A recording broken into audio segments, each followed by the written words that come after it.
Welcome back to another Explainer. Today, we're diving straight into a brilliant new addition to the Walking University Chronicles. We're looking at a story that perfectly captures the sheer power of situational intelligence. I mean, if you've ever been completely stuck in that endless loop of workplace complaints with absolutely no fix in sight, well, you're gonna love the practical genius we're unpacking today. Let's get right into it. Real quick, here's our roadmap for today's Explainer. We're going to cover the goods bay chaos, turning waste into wisdom, engineering sensory feedback, execution and ground truth, and finally, wisdom without a degree. Starting off with part 1, the goods bay chaos. So, picture this. We're right in the middle of some serious workplace hulchal. Absolute chaos. For months, you've got this frustrated storekeeper complaining over and over. Sir, this truck driver is damaging the goods transfer bay, always bumping with the backside. But if you look at it from the driver's perspective, the poor guy wasn't doing it on purpose. He literally just said, "I can't see from the driver's seat, sir. How to know when to stop?" And honestly, he hit the nail on the head. In logistics, when you just don't have that visual feedback, guessing is always going to lead to property damage. Okay, enter Sammy. He gets deputed to the store for a 6-month stint. Now, instead of just joining in on the chorus of complaints, he actually goes looking for answers, and in a totally unexpected place. One day, he's digging through some old reports, and he finds a mention of 5 massive blocks of hardened rubber. We're talking over 5 tons of the stuff. It was left over from a fire accident a whole year prior. No buyer, absolutely zero use, and the managing director had literally given the order to just throw it away. Which brings us to part 2, turning waste into wisdom. Now, here's where it gets so good. Where everyone else just saw a massive pile of garbage, Sammy saw a precision tool. He didn't see a disposal problem, he saw the permanent fix to the goods bay chaos. So he immediately calls up his trusted kinsman, Rayappa, with this incredibly simple 3-step execution plan. He tells him, cut those rubber blocks into long rectangular pieces, 2 meters by 1 foot. Lay them down on the truck path, spaced evenly till the last one touches the goods transfer bay. And then he adds the absolute genius touch. Fix a loud bell. When the truck's rear tire climbs the last rubber piece, the bell should ring. That's the signal to stop. No need to see, no need to guess. It completely bypassed the need to fix the actual bay, or the driver's eyesight for that matter. And wow, the immediate impact of this setup was just phenomenal. That fire-damaged rubber, repurposed entirely. The driver finally had a completely foolproof signal to stop. No more guesswork, the goods bay was instantly protected from any further impact, and just like that, the endless weekly complaints and all that costly damage just completely vanished. Naturally, this ingenious fix immensely impressed the managing director.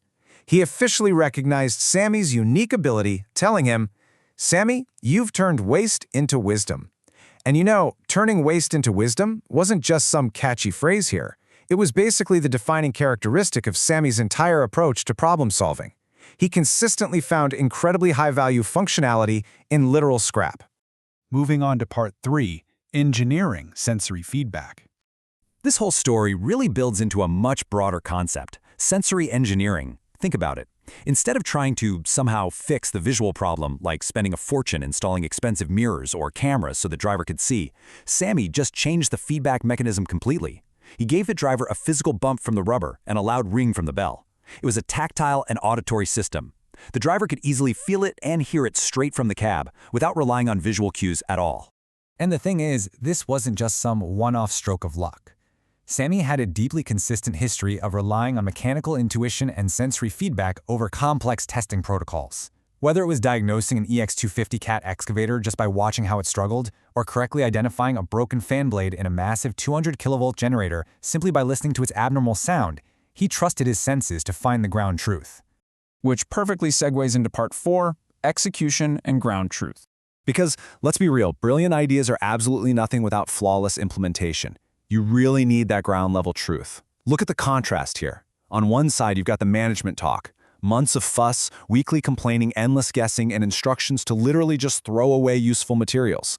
But on the other side, you have that ground-level truth. Sammy taking highly practical, immediate action based purely on direct observation and actually doing his homework by analyzing those old reports. And to actually execute that ground truth, Sammy relied on what was known as the Toddermall execution.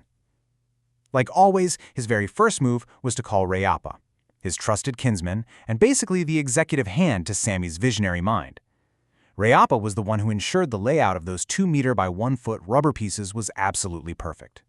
This right here is exactly why the chairman would frequently summon Sammy to meetings when specialized systems failed. He knew Sammy and Rayappa brought real teamwork.